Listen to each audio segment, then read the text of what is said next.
ఒకప్పుడు సీఎం చంద్రబాబుకు అత్యంత సన్నిహితుడు కానీ నేడు వ్యతిరేక గళం వినిపిస్తున్నాడు. చంద్రబాబును ఇరుకున పెట్టే ప్రయత్నం చేస్తున్నాడు. అప్పుడు చంద్రబాబుతో సన్నిహితంగా ఉండడం కారణంగా గత జగన్ ప్రభుత్వం నుంచి వేధింపులను ఎదుర్కొని తిరిగి అధికారంలోకి వచ్చిన వెంటనే అన్ని కేసుల నుంచి విముక్తి పొందాడు.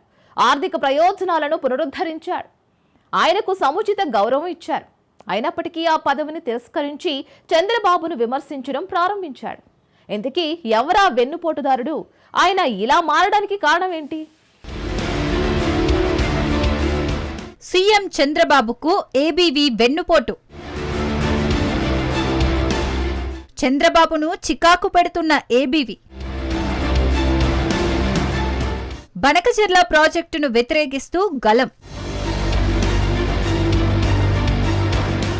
ఒకప్పుడు తెలుగుదేశం పార్టీ అధ్యక్షుడు, ప్రస్తుత ముఖ్యమంత్రి చంద్రబాబు నాయుడుకు అత్యంత సన్నిహితుడు. ఆయనే రిటైర్డ్ ఐపీఎస్ అధికారి, ఆంధ్రప్రదేశ్ మాజీ ఇంటెలిజెన్స్ చీఫ్ ఏబీ వెంకటేశ్వరరావు. కానీ ఇప్పుడు ముఖ్యమంత్రిని ఇరుకున పెడుతున్నారు. చంద్రబాబుతో సన్నిహితంగా ఉండటం కారణంగా గత వైఎస్ జగన్మోహన్ రెడ్డి ప్రభుత్వంలో వేధింపులను ఎదుర్కొన్నారు. చంద్రబాబు తిరిగి అధికారంలోకి వచ్చిన వెంటనే అన్ని కేసుల నుండి విముక్తి పొందారు. ఆర్థిక ప్రయోజనాలను పునరుద్ధరించారు. అలాగే ఆయన ప్రభుత్వం Andhra Pradesh police housing corporation chairman పదవి కూడా ఇచ్చింది. అయినప్పటికీ ఆయన ఆ పదవిని తిరస్కరించారు. చంద్రబాబుతో ఉన్న అనుబంధం కారణంగా ఆయన ఏబీవీ నాయుడు విధేయుడిగా ఉంటారని భావించారు. కానీ ఇప్పుడు సీన్ రివర్స్ అయింది. నమ్మిన చంద్రబాబునే నట్టేట ముంచేందుకు ప్రయత్నిస్తున్నారు. చంద్రబాబును ప్రభుత్వ కొన్ని విధానాలను బహిరంగంగా విమర్శించడం మొదలుపెట్టారు.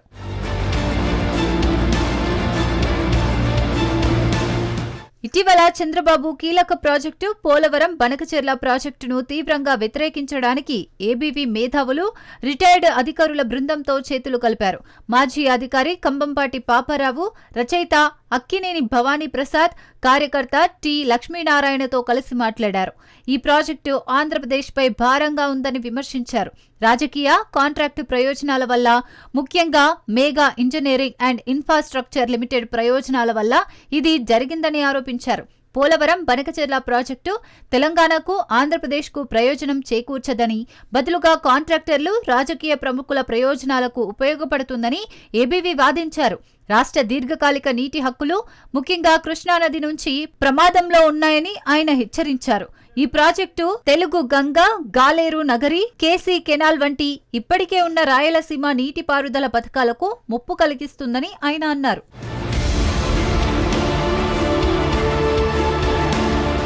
అదనపు నీటిపారుదల సామర్థ్యం లేనప్పటికీ నిర్వహణ ఖర్చులు మాత్రమే ఎకరానికి సంవత్సరానికి 50,000 కంటే ఎక్కువగా ఉంటాయని అంచనా.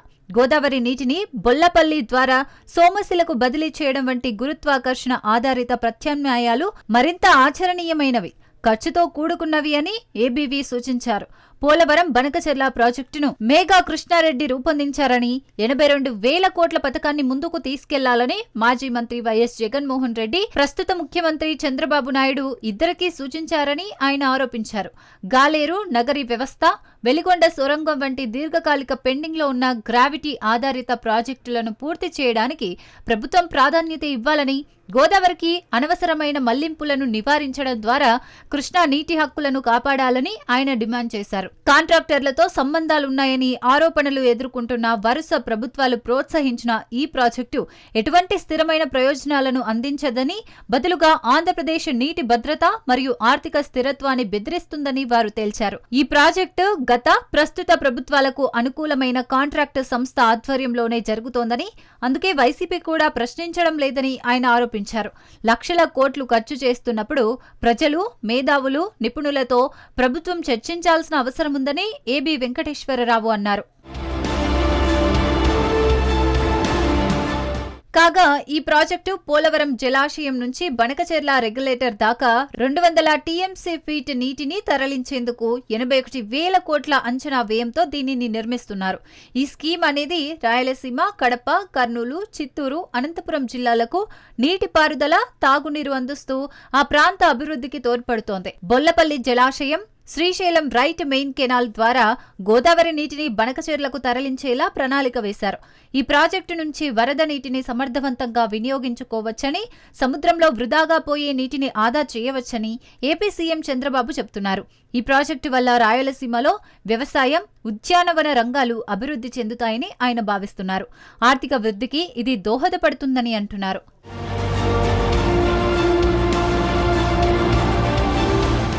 అయితే బనకచెర్ల ప్రాజెక్టుపై తెలంగాణ ప్రభుత్వం తీవ్ర అభ్యంతరం వ్యక్తం చేస్తోంది. ఈ ప్రాజెక్టు గోదావరి నీటి వివాదాల ట్రైబ్యునల్ అవార్డు 1980 ఏపీ పునర్వ్యవస్థీకరణ చట్టం 2014ను ఉల్లంఘిస్తోందని ఆరోపణలు చేస్తోంది.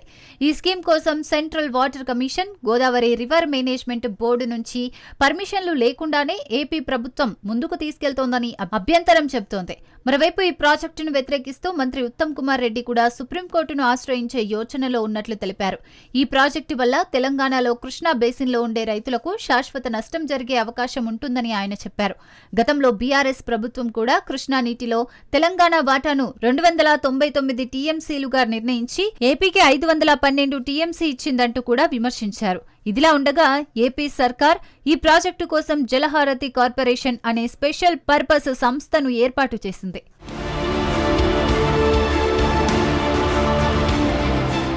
అయితే గోదావరి బనకచెర్ల ప్రాజెక్టుతో తెలంగాణకు ఇబ్బంది ఉండదని, తెలుగు రాష్ట్రాలు బాగుపడాలంటే గోదావరి నీళ్లను 2 రాష్ట్రాలు వాడుకోవాలని సీఎం చంద్రబాబు సూచించారు. 3000 టీఎంసీల నీళ్లు వృధాగా సముద్రంలోకి పోతున్నాయి. అందులో కొంత మొత్తం వాడుకున్న తెలుగు రాష్ట్రాలకు ఉపయోగకరంగా ఉంటుందని స్పష్టం చేశారు.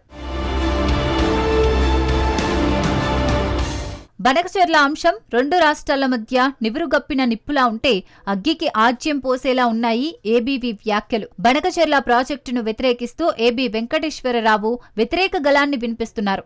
ఆయన వ్యాఖ్యలతో చంద్రబాబు చికాకు పడుతున్నారు. ఇక చూడాలి మరి చంద్రబాబును చికాకు పెడుతున్న ఏబీవీపై ప్రభుత్వం చర్యలు తీసుకుంటుందా లేదా అనేది.